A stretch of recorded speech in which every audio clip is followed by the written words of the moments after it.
청취자 여러분 안녕하세요. 오다방입니다. 오다방 격조 높은 팟캐스트 오다방 오피니언 리더와 전 국민이 함께 듣는 팟캐스트 오다방입니다. 언제나처럼 우리 서혜성 작가 와 계십니다. 안녕하세요. 네, 안녕하십니까. 네, 오늘 굉장히 깔끔해 보이십니다. 네, 원래 깔끔한.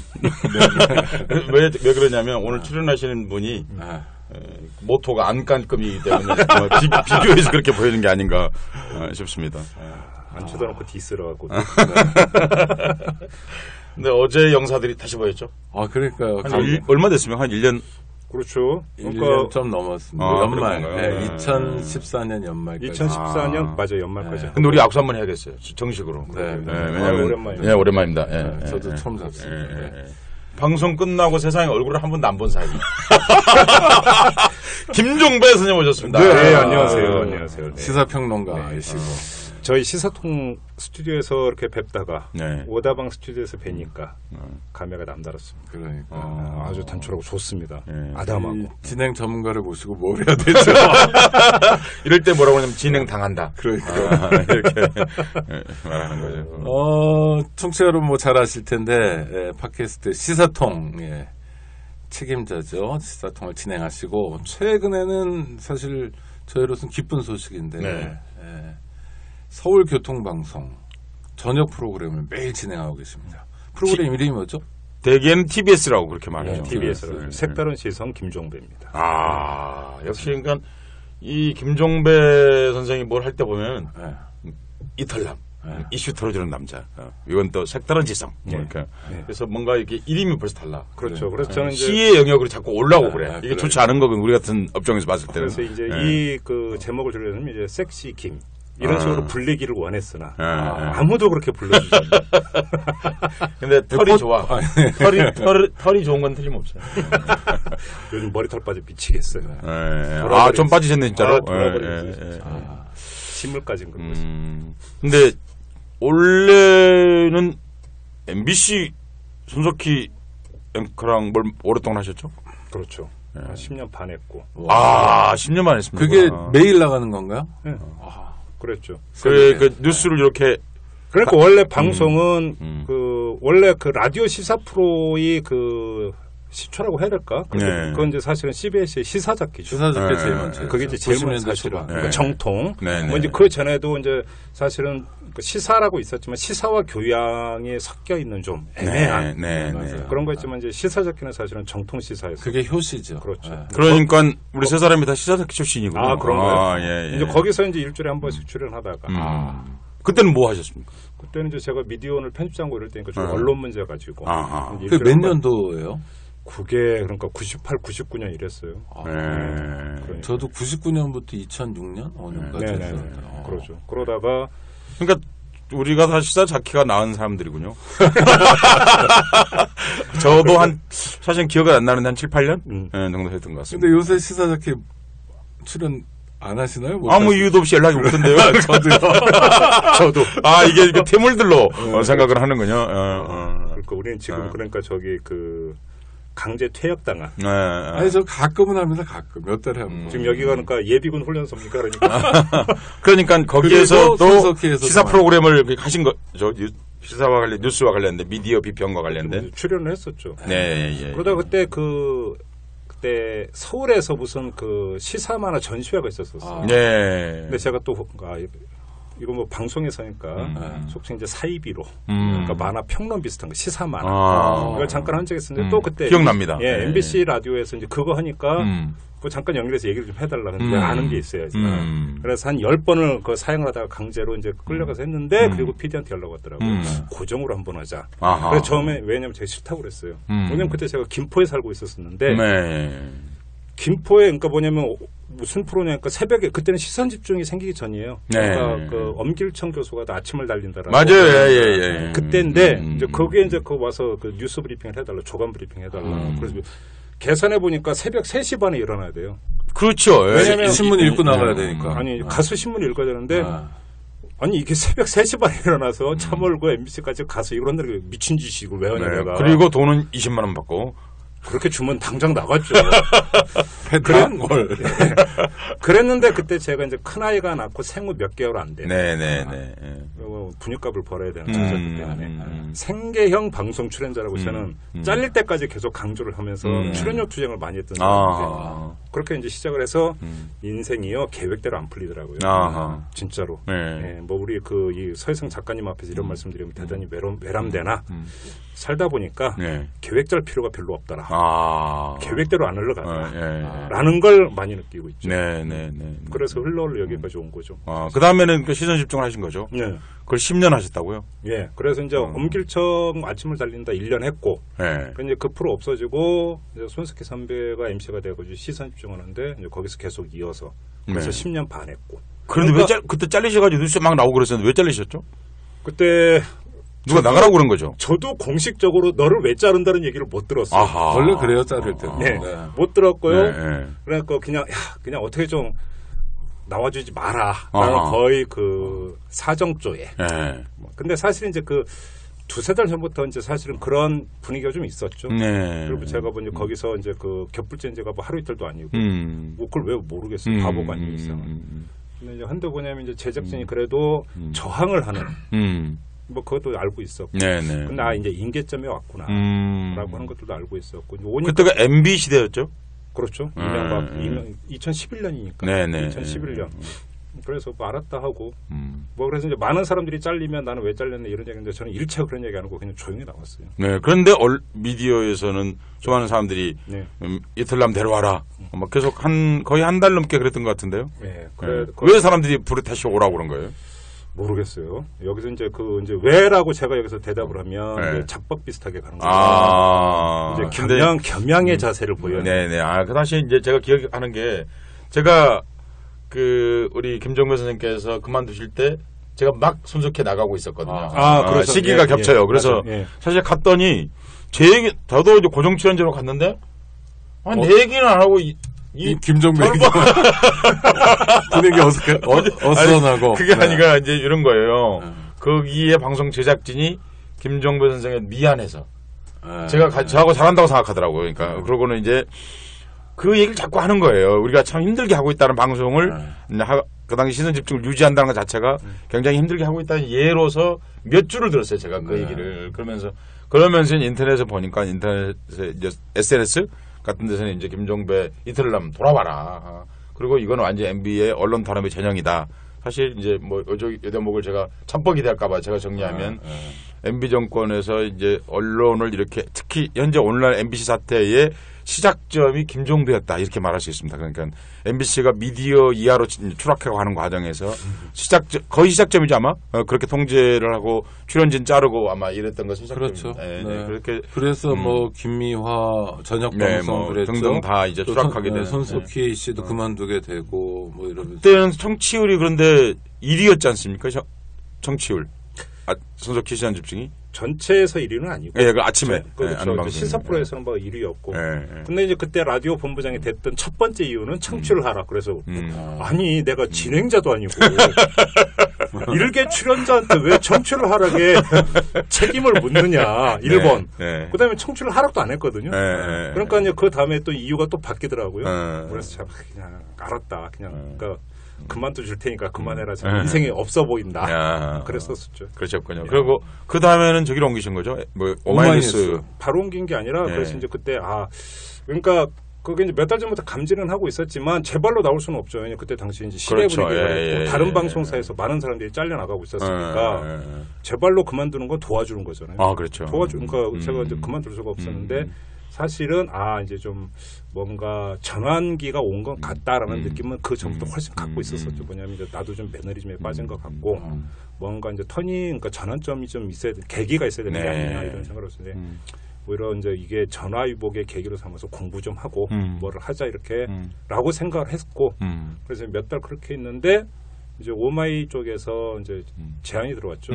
그게 10월쯤에. 그래서 이제 그때 이제 뭐 낙곰수가 완전히 날리고 있습니다. 팟캐스트를 한번 같이 해보면 어떻겠냐. 근데 이제 저는 분명히 했던 게 나는